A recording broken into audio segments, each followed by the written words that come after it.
Goedemorgen, goedemiddag, goedenavond. Ik ben het weer, Shaniqua.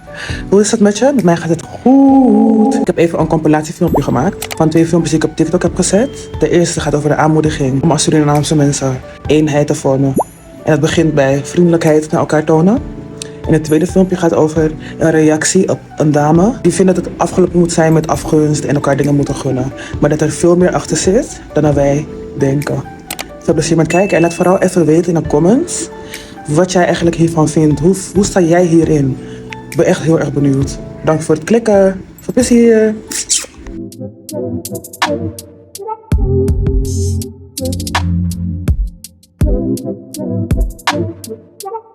Deze is voor allemaal Surinamers. Sommige mensen ben ik geen Surinamang, omdat ik in Nederland ben geboren.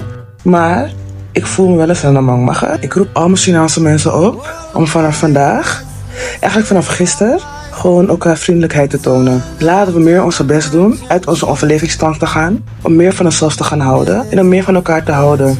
Als je gaat beseffen hoeveel kracht wij hebben, jullie onderschatten jullie zelf. Vraag je niet af hoe sterk we zullen zijn als we allemaal gewoon één grote eenheid en gemeenschap zijn.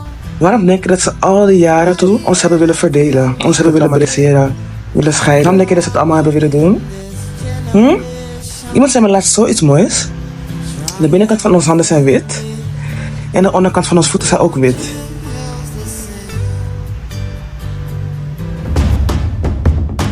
Weet je wat het is? Natuurlijk, iedereen wil een eenheid zijn, maar niet iedereen weet hoe we dat moeten doen. Maar ik heb zelf ook in die positie gestaan.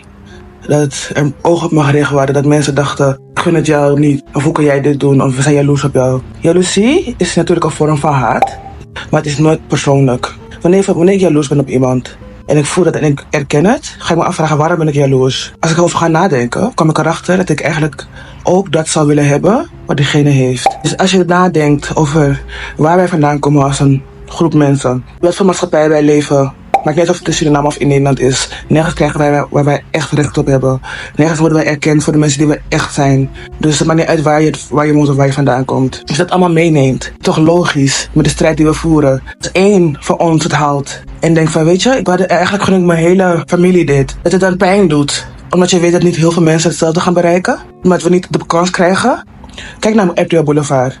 Kijk naar Shownieuws. Zien we een representatie van onszelf daar? Het nieuws. Hoe vaak zien wij daar representatie van onszelf? Ik weet dat er een weervrouw is, maar die is halfbloed. Ik vraag het je nog een keer. Hoe vaak zie jij op tv een representatie van jezelf? Eenheid is tegenovergestelde van jaloezie en afgunst. Eenheid is een vorm van liefde. Liefde komt voort uit begrip. Dus als je wil begrijpen waar wij vandaan komen, waar jij vandaan komt, waar je mensen vandaan komen, ga dat onderzoeken. Ik zeg niet per se dat jij dat moet doen, maar iedereen die zich aangesproken voelt, of niet. Want weet je wat heel veel mensen ook doen?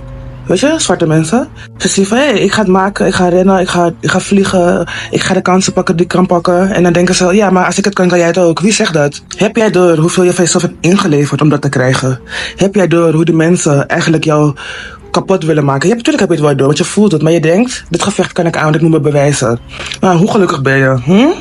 Hoe vanzelfsprekend was het? Hoe vanzelfsprekend dat je anderen moet gaan uitleggen dat wat jij kan, hun ook kunnen. Als het zo vanzelfsprekend was, waarom moet je dat überhaupt zeggen?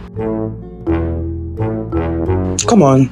Nee, I stand with my people always. Of zijn mensen nu jaloers op mij? Het maakt niet uit. Ik neem ze niks kwalijk, want ik ben ook wel eens jaloers geweest. Nog steeds wel eens jaloers. En het hoort gewoon bij mens zijn. Bij onze experience in deze wereld. Dat hoort erbij. Ja? Weet je wat ook belangrijk is? Als het dichtbij is, toch? Stel je voor, het is familie of het is je vriend, het is je vriendin, het zijn je matties, zijn je buren. Stoot ze niet af. Wanneer je ze gaat afstoten, gaat de jaloezie nog groter worden. Die haat gaat nog groter worden. Uitleggen. Wanneer je vriendelijk bent tegen iemand, dat diegene niet vriendelijk tegen jou is, of dat diegene jou eigenlijk achter je rug gewoon belachelijk maakt. En ik zeg niet dat je out of your way moet gaan, maar gewoon vriendelijkheid. Doet het diegene zoveel pijn? Het is een spiegel, hè? Liefde is een spiegel. Dus geef je diegene de kans, omdat jij vriendelijk bent en je bereid bent het niet persoonlijk op te vatten. Geef je hen de kans in de spiegel te kijken en te veranderen. Dus eenheid begint niet bij de ander. Begint niet bij iemand anders iets gunnen. De eenheid begint bij jou. Oh my